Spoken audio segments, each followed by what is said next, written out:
All right, let's talk about Spotify and the bullshit that they're doing. So, if y'all are people who release music, then you've heard about what Spotify is doing. Basically, long story short, is they're planning on ripping off artists who don't get over 1,000 monthly listeners, right?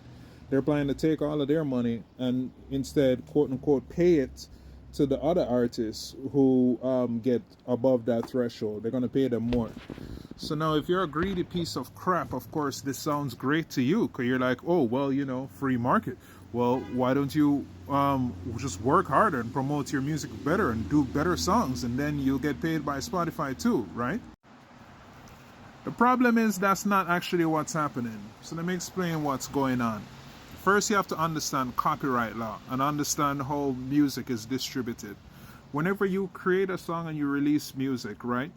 And you upload it to these websites, to your YouTubes, your Spotify, your SoundCloud, all of these streaming sites, what you're actually doing is you're giving that website authority to reproduce your work on your behalf and distribute it on your behalf and use it for whatever means they need it for, right? In the case of Spotify, each one of us acts basically like a piece of real estate. So imagine songs in a different way. Think about songs and music as like real estate, right? Now imagine you'll have some artists like your Taylor Swift, your 50 Cents and whatever. These people would be your arena type artists, correct? Where there's going to be tons of people there. Would you agree that advertising space on these arena type for these arena type artists would be extremely valuable, right? Okay, talking billions of people streaming, right?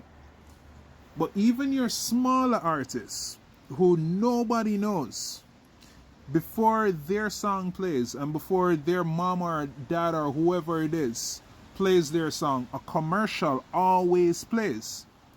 Which means that your music, no matter how bad or how lowly it is, once it's on Spotify, it's providing a space for an advertiser to place an ad before and after your song that you, the artist, are never compensated for. Never compensated for. Now understand something else about copyright law. You gave them the right to reproduce your work, right? And you did that with one understanding, that they would pay you every single time you got a stream, right?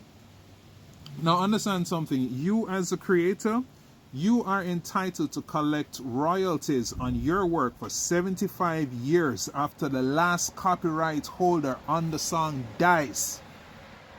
So think about that. You and your friend write a song. Your children, your grandchildren, your great-grandchildren, your great-great-great-grandchildren will collect for 75 years after the last family member of the copyright holder dies. That's how long you're entitled to collect royalties on that piece of work. Understand what Spotify is doing right now. They're trying to redefine the concept of ownership. And they're trying to say, oh, this copyright obligation that we have to pay you as an artist, because we have to pay you this. This is in the laws. In order to use your work, we have to pay you this money. We're just going to selectively pick and choose who we feel to pay. And understand something, it's not just the small artists who are getting fucked over by this. You saw a recent interview with Snoop Dogg where he was talking about he's gotten over 1 billion streams and they sent him a check for $5,000. Snoop Dogg is being ripped the fuck off. The solution to the problem is not to take from people who have no fans and nothing in your idea and people who aren't important. It's not to take from him to pay Snoop Dogg an extra $500. The solution is to actually pay artists a fair stake and pay artists the true value of their music and what their music is worth. Now, where is this madness coming from, right? Well, you won't be surprised. Look who owns Spotify. Alright, look who owns Spotify. You see who that is? T. Rowe Price, K Investment, Morgan Stanley, Bailey Guilford, right? Now, I want you to look up who all of these companies are. And you're going to realize something very... These are Wall Street investment firms. These are Wall Street investment firms. So that's what's happening.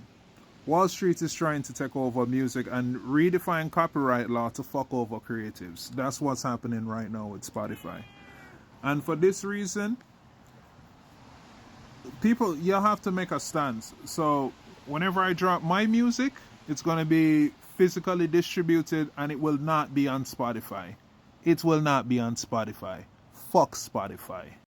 And honestly, more big artists need to grow some balls and make this decision, man. And not be a bitch like Taylor Swift, who you threaten them and you talked a good game, you kept your music off, but the second when they sent you a tiny check, you immediately jumped back and folded. Folded.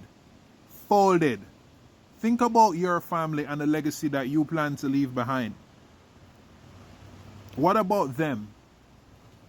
Don't they deserve to eat off of the fruits of your labor and all the shit that you're going through right now? Think about Nipsey Hussle, for instance, and his family. How much do you think his music is going to be worth and his catalog is going to be worth in the next 2 to 3 generations? Every single time somebody hears your song, it's a chance to rediscover that artist and re-engage with everything that that artist has to offer. Be it merch sales, be it albums, be it whatever it is, right? So the majority of money that you make as an artist is generated after you're gone. And these Wall Street firms are trying to take that away from us. And I don't even understand how the hell this happened, because it used to be that the record labels had a major stake in the ownership of Spotify, and they sold. They sold out to these goddamn Wall Street investors who are destroying this. So yeah, if y'all have any balls as musicians, dude, stop putting your shit on Spotify, dude. You have to boycott this company.